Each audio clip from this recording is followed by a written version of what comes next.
चार धाम की यात्रा क्यों है जरूरी? चार धाम कौन से हैं? हरे कृष्णा मित्रों, आपने कभी सोचा है हमारे जीवन में चार धाम की यात्रा क्यों जरूरी है?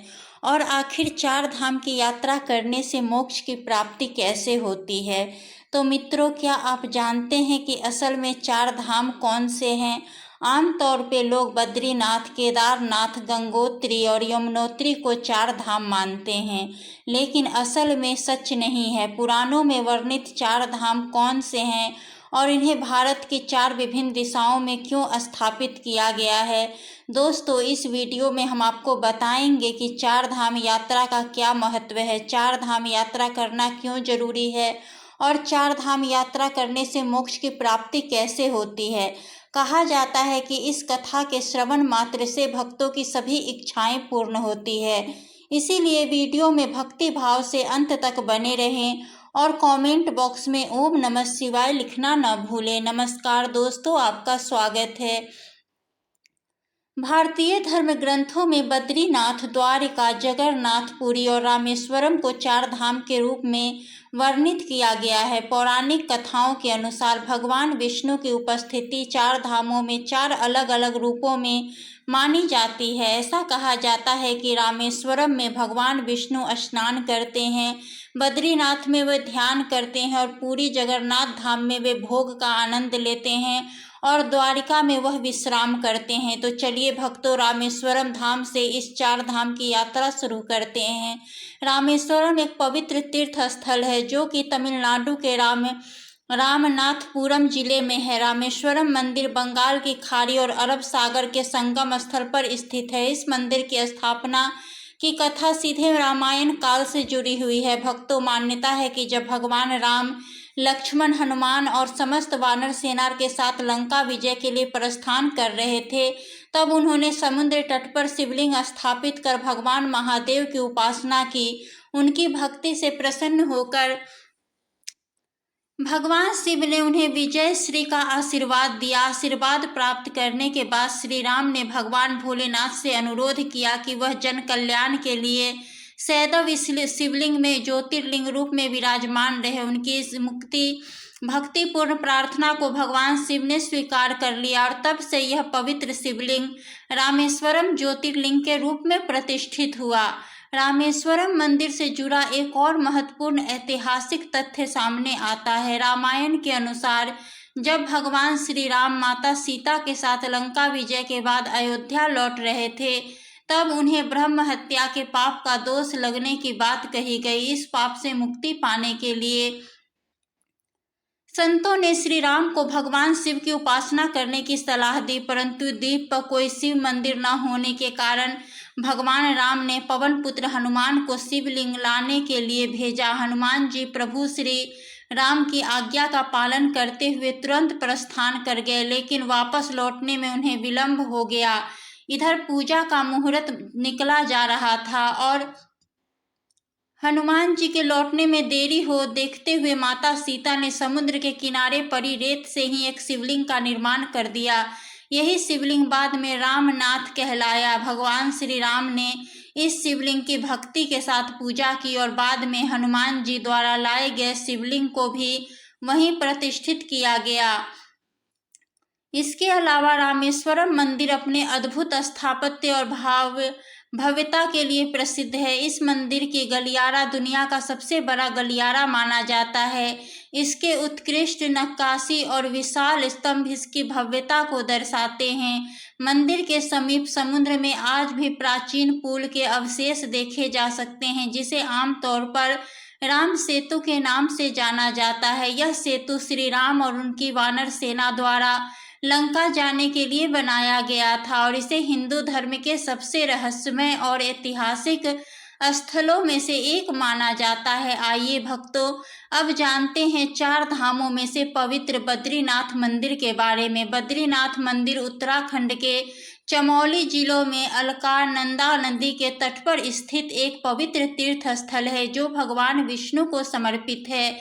यह मंदिर अलकानंदा नदी के बाएं तट पर नर और नारायण नामक दो पर्वत श्रृंखलाओं के बीच स्थित है। प्राचीन वास्तुकला में निर्मित यह भव्य मंदिर लगभग 15 मीटर ऊंचा है। इसकी संरचना 3 प्रमुख भागों में विभाजित है, जिनमें गर्भगृह, दर्शन मंडप और सभा मंडप शामिल है। मंदिर के अंदर 15 दिव्य मूर्तियां स्थापित है, जिसमें सबसे प्रमुख भगवान विष्णु की 1 मीटर ऊंची काले पत्थर की प्रतिमा है। बद्रीनाथ धाम को धरती का वैकुंठ कहा जाता है, क्योंकि यह भगवान विष्णु के धामों में से एक है और मोक्ष प्राप्ति का पवित्र स्थान माना जाता है। यही कारण है कि हर वर्ष लाखों श्रद्धालु यहां आकर भगवान बद्रीनारायण के दर्शन करने पहुंचते हैं। माना जाता है कि यह प्रतिमा भगवान विष्णु की स्वयं प्रकट यानी स्वयंभू मूर्तियों में से एक है। इस मंदिर की स्थापना और इसके नामकरण को लेकर कई पौराणिक कथाएं प्रचलित है। पौराणिक कथा के अनुसार बद्रीनाथ धाम पहले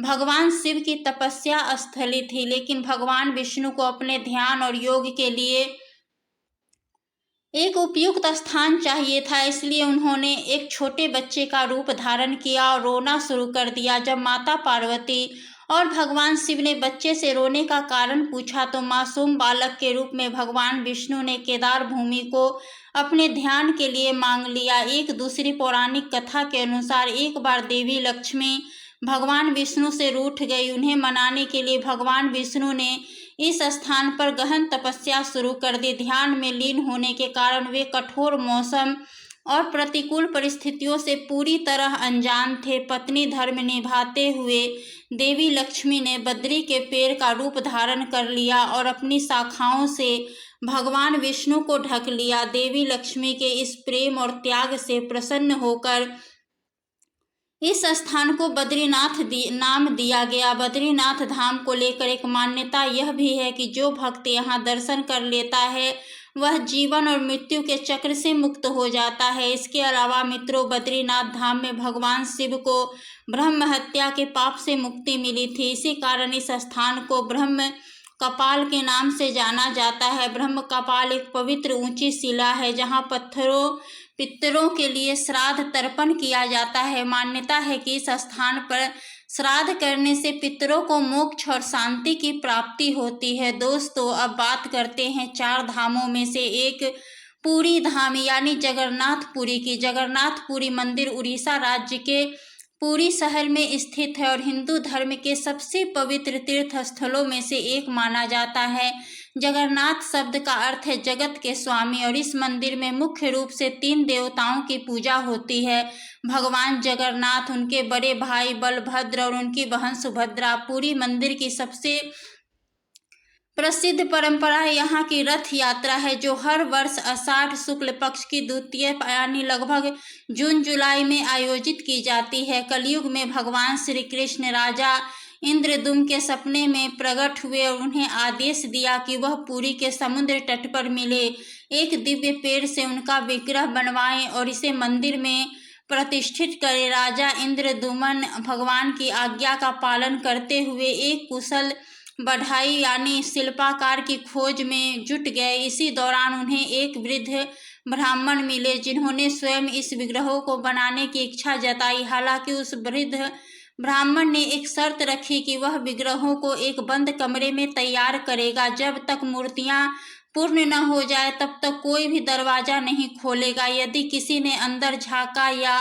दरवाजा खोला तो मूर्तियों का निर्माण अधूरा रह जाएगा। राजा इंद्रदुम्न ने इस शर्त को स्वीकार कर लिया और वृद्ध ब्राह्मण मूर्तियों के निर्माण में जुट गए। शुरुआत में कमरे में लगातार लकड़ी तराशने की आवाजें आती रही, जिससे सभी को विश्वास था कि मूर्तियां बन रही है। लेकिन कुछ दिनों के बाद अचानक कमरे से आवाज आनी बंद हो गई। राजा और रानी को यह संदेह होने लगा कि कहीं उस वृद्ध ब्राह्मण के साथ कोई अनहोनी तो नहीं हो गई। कई दिनों से कमरे के भीतर कोई आवाज नहीं आ रही थी, जिससे उनकी चिंता और भी बढ़ गई। आखिरकार इस संशय में राजा इंद्रदुम्न ने कमरे का दरवाजा खोलने का निर्णय लिया। जैसे ही दरवाजा खुला, राजा ने देखा कि विग्रह अधूरे थे। भगवान जगन्नाथ, बलभद्र और सुभद्रा की मूर्तियों के हाथ पैर पूरी तरह तराशे नहीं गए थे। उसी क्षण राजा को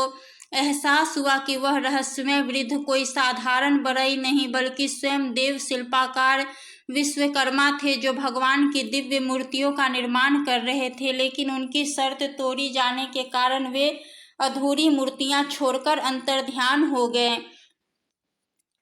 हालांकि राजा ने इसे ईश्वर की लीला माना और उन अधूरी मूर्तियों को ही मंदिर में स्थापित कर दिया। यही कारण है कि जगन्नाथ मंदिर में अन्य मंदिरों की तरह पत्थर या धातु की मूर्तियां नहीं है, बल्कि विशेष प्रकार की लकड़ी से बनी मूर्तियों की पूजा की जाती है। जगन्नाथ मंदिर भगवान विष्णु के 8वें अवतार श्री कृष्ण को समर्पित है। वर्तमान में जो मंदिर भक्तों को दिखाई देता है उसका निर्माण 7वीं शताब्दी में हुआ था। हालांकि इतिहास में यह मंदिर 3 बार टूट चुका है। इस मंदिर से जुड़े सबसे आश्चर्यजनक बात यह है कि मंदिर के शिखर पर लगा लाल ध्वज हमेशा हवा के विपरीत दिशा में लहराता है। वैज्ञानिक दृष्टि से इसका कोई ठोस प्रमाण नहीं मिल पाया है और यह आज भी एक रहस्य बना हुआ है। इसके अलावा मंदिर के शिखर पर स्थित सुदर्शन चक्र भी अपने आप में अद्वितीय है। पुरी में किसी भी स्थान से इस चक्र को देखें, यह हमेशा ऐसा प्रतीत होता है कि वह सीधा हमारी ओर ही देख रहा है। इस रहस्यमय संरचना को नील चक्र भी कहा जाता है और यह अष्ट धातु से निर्मित है। इन अद्भुत रहस्यों और दिव्य मान्यताओं के कारण जगन्नाथपुरी मंदिर को हिंदू धर्म का एक अनमोल आस्था केंद्र माना जाता है, जहां भक्तों की श्रद्धा और भक्ति हर वर्ष लाखों की संख्या में उन्हें खींच लाती है। तो चलिए मित्रों, अब बात करते हैं 4 धामों में से एक द्वारिकाधीश मंदिर की। यह भव्य मंदिर भारत के पश्चिमी तट पर गुजरात में अरब सागर के किनारे स्थित है। द्वारिका नगरी को भगवान श्री कृष्ण का पवित्र निवास स्थान माना जाता है। यह न केवल भगवान कृष्ण के शासित राज्य के रूप में प्रसिद्ध है, बल्कि धार्मिक मान्यताओं के अनुसार भगवान विष्णु ने भी यहाँ शंखासुर नामक राक्षस का वध किया था। मित्रों, आइए जानते हैं भगवान श्री कृष्ण को द्वारिका की स्थापना क्यों करनी पड़ी।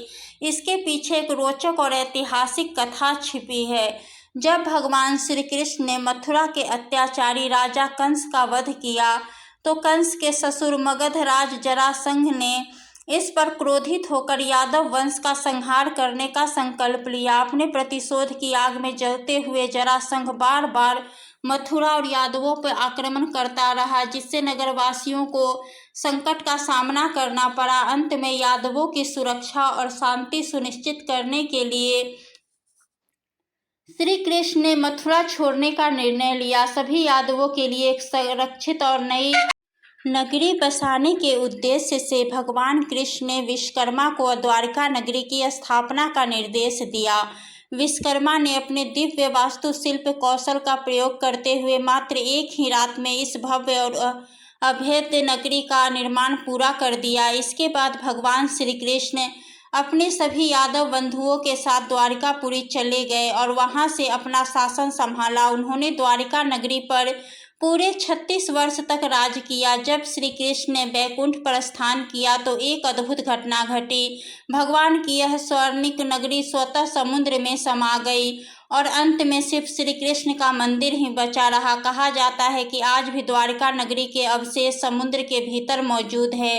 कहते हैं कि जब द्वारिका नगरी समुद्र में समा गई तब भगवान श्री कृष्ण के परपोते वज्रनाभ ने मुख्य मंदिर का निर्माण कराया, जिसे आज द्वारिकाधीश मंदिर कहा जाता है। यह मंदिर 7 मंजिला है और इसमें 2 मुख्य द्वार है, जिसे स्वर्ग द्वार और मोक्ष का द्वार कहा जाता है। प्रिय भक्तगण, अब आप समझ ही गए होंगे कि 4 धाम यात्रा सिर्फ एक तीर्थ यात्रा नहीं बल्कि मोक्ष प्राप्ति का मार्ग है। यह यात्रा हर हिंदू के जीवन में एक बार अवश्य ही होनी चाहिए, क्योंकि यह सिर्फ देव दर्शन ही नहीं बल्कि धर्म की गहराइयों को समझने का भी अवसर है। तो दोस्तों, आपको यह कथा जानकारी अच्छी लगी हो तो इसे ज़्यादा से ज़्यादा लोगों को शेयर करें, ताकि और भी लोग इस दिव्य यात्रा के महत्व को जान सके। कमेंट में ओम नमः शिवाय लिखना ना भूलें। ऐसी ही वीडियो के लिए चैनल को सब्सक्राइब कर लें। आपको यह जानकारी कैसी लगी हमें कमेंट करके ज़रूर बताएं। वीडियो पसंद आया है तो लाइक करें और अपने दोस्तों के साथ शेयर करें। हर हर महादेव।